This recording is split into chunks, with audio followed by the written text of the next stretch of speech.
సామాన్యుల నుంచి ధనవంతుల వరకు సొంతింటి గురించి కలలు కనని వారుండరు. ఎన్నో ఏళ్లు కష్టపడి దాచుకున్న డబ్బుకు అసలైన విలువ, మరెన్నో ఆలోచనలకు అందమైన రూపం ఇచ్చేలా సొంతింటిని నిర్మించుకోవాలని అందరూ అనుకుంటారు. కావలసిన డబ్బు, స్థలం సమకూరిన తర్వాత ఇల్లు కట్టాలన్న ఆలోచన చేసుకుంటారు. మరి ఇళ్ల స్థలాలు, అపార్ట్మెంటు కొనే ముందుగా వాస్తును పరిశీలిస్తుంటారు. మరి ప్రేక్షకులు అడిగిన ప్రశ్నలకు సమాధానాలు వాస్తు నిపుణుల మాటలో తెలుసుకుందాం. ఒక ఇంటికి కిటికీలు, ద్వారాలు ఎన్ని ఉండాలి? ఏదైనా రాజవీధికి మనం డిజైన్ చేసేటప్పుడు ఉదాహరణకి ఈస్ట్ ఫేసింగ్ తీసుకుందాం అనుకోండి.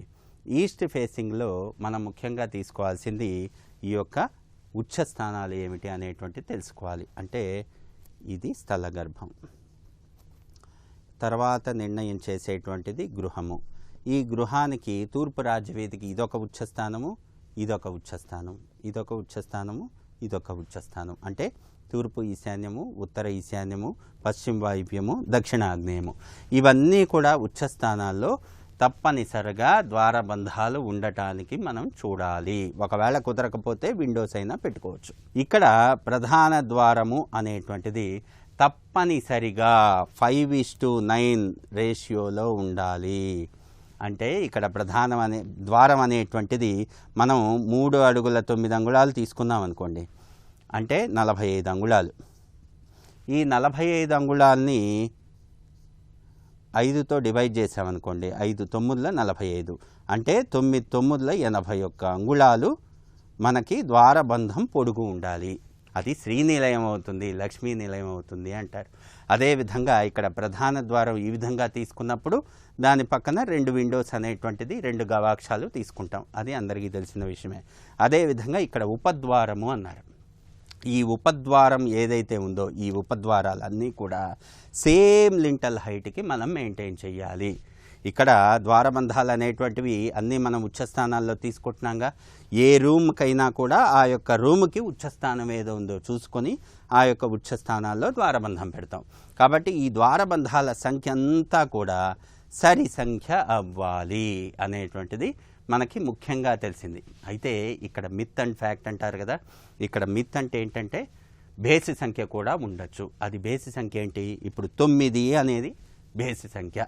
ఇక్కడ 9 ద్వారబంధాలు ఉండొచ్చా లేదా అనేటువంటిది చాలామందికి ఒక సందేహం. అంటే మనం ఒక డిజైన్ చేస్తాం, ఈ డిజైనింగ్లో మొత్తం రిక్వైర్మెంట్ ప్రకారం రూమ్స్ అన్నీ మొత్తం పెట్టగా, ద్వారబంధాలన్నీ పెట్టగా 9 వచ్చింది. ఇప్పుడు ఆ ఇల్లు వాస్తు దోషంతో ఉన్నట్టా లేనట్టా అనేటువంటిది చాలామందికి సందేహం.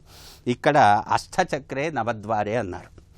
అష్టచక్రే నవద్వారాలు అంటే మనకి ఎలా అయితే నవరంధ్రాలు ఉంటాయో ఒక గృహానికి కూడా నవద్వారాలు ఉంటాయి.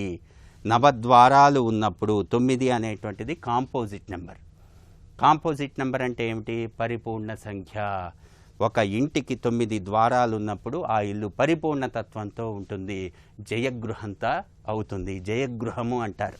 అదేవిధంగా చాలామంది 10 ద్వారబంధాలు పెట్టచ్చా లేదా అని చెప్పేసి చాలామందికి సందేహం. ఎందుకంటే చివరిలో 0 వచ్చింది కదండి. ఇక్కడ న్యూమరాలజీ ప్రకారం చివరిలో 0 వస్తే ఏంటి అని. వాస్తు శాస్త్రానికి న్యూమరాలజీకి సంబంధం లేదు. అంటే మనం ఏది తీసుకున్నా కూడా గృహశాస్త్రము అంటే నవవర్గు క్యాలిక్యులేషన్, అదేవిధంగా గృహగణితం, ఆయము, ఆదాయము, వ్యయము, ఇంటి ఆయుష్, తిథివార నక్షత్ర యోగ ఖండాలు. అదేవిధంగా మీకు జ్యోతిష శాస్త్రం అంటే 12 రాసులు, అశ్వన్యాది నక్షత్రాలు, 27 అశ్వన్యాది నక్షత్రాలు. అదేవిధంగా సంఖ్యాశాస్త్రం అంటే 1 నుండి 9 దాకా అంకెలు. మనం ఏది చేసినా కూడా వీటిల్లో మనం చూసుకొని ఏ విధంగా చేస్తే ఆ గృహస్థుడికి కలిసి వస్తుంది అనేటువంటిదే ఇక్కడ ముఖ్య ఉద్దేశం. ఇక్కడ ద్వారబంధాలు 8 అయినా ఉండొచ్చు, 9 అయినా ఉండొచ్చు, 10 అయినా ఉండొచ్చు, 12 అయినా ఉండొచ్చు, 14 అయినా ఉండొచ్చు. ఇక్కడ 0 వచ్చింది అంత మాత్రాన ఎలాంటి ఇబ్బంది లేదు. ఎందుకంటే ఈ రిక్వైర్మెంట్కి తగ్గట్టుగా మనం 10 ద్వారబంధాలు కావాలంటే 10 కూడా పెట్టుకోవచ్చు. దానివల్ల ఎలాంటి ఇబ్బందులు లేవు. అదేవిధంగా ఇంకొక మిత్ ఏంటంటే ద్వారబంధాలు ఎన్ని ఉన్నాయో విండోస్ కూడా అన్నే ఉండాలా అనేటువంటిది చాలామందికి ఒక సందేహం. అలా ఎక్కడా కూడా మనకి ప్రామాణికంగా వాస్తుశాస్త్రం చెప్పలేదు. 8 ద్వారబంధాలు, 6 విండోస్ ఉండొచ్చు. విండో అంటే లింటల్ బీమ్కి కింద పెట్టేటువంటిది విండో, లింటల్ బీమ్కి పైన పెట్టేటువంటిది వెంటిలేటర్.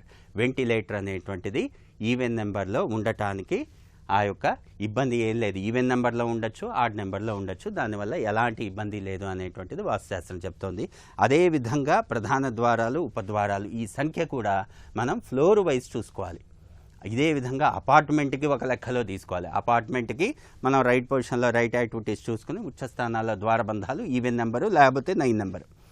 అదేవిధంగా ఇండిపెండెంట్ హౌస్కి కూడా ఫ్లోర్ వైజ్ మనం క్యాలిక్యులేట్ చేసుకోవాలి. ఫ్లోర్ వైజ్కి 9 ఉన్నాయనుకోండి, ఫ్లోర్ వైజు 9 కరెక్టే. ఫస్ట్ ఫ్లోర్లో కూడా 9 ఉన్నాయనుకోండి, కరెక్టే. అదేవిధంగా సెకండ్ ఫ్లోర్లో 9 ఉన్నాయనుకోండి, మొత్తం కలిపితే 27 అయినాయి కదండి, అది బేసి సంఖ్య కదండి, నాకు ఇంటికి వాస్తుదోషం ఉంది అనుకుంటే అది తప్పు. మనం ఏది చూసుకున్నా కూడా ప్రతి ఆచ్ఛేదనకి చూసుకుంటాం. ఆచ్ఛేదన వైజ్ మనం క్యాలిక్యులేట్ అనేటువంటిది సైంటిఫికల్గా చెయ్యాలి. ఆ ఆచ్ఛేదనలో మన నివాసం ఉంటున్నాం కాబట్టి ఆ ఆచ్ఛేదనకి కింద పెట్టినటువంటి ఆ యొక్క ద్వారబంధాలు, విండోస్ అనేటువంటివి మాత్రమే మనం కౌంట్ చేసుకోవాలి. మనం విండోస్ అనేటువంటివి ఎన్ని ఎక్కువ పెట్టుకుంటే అంత పాజిటివ్ ఎనర్జీ ఉంటుంది, ఎన్ని ఎక్కువ పెట్టుకుంటే అంత వెంటిలేషన్ అనేటువంటిది ఆ యొక్క గృహంలోకి, క్షేత్రపథంలోకి వస్తుంది. కాబట్టి more Windows gives more positive energy.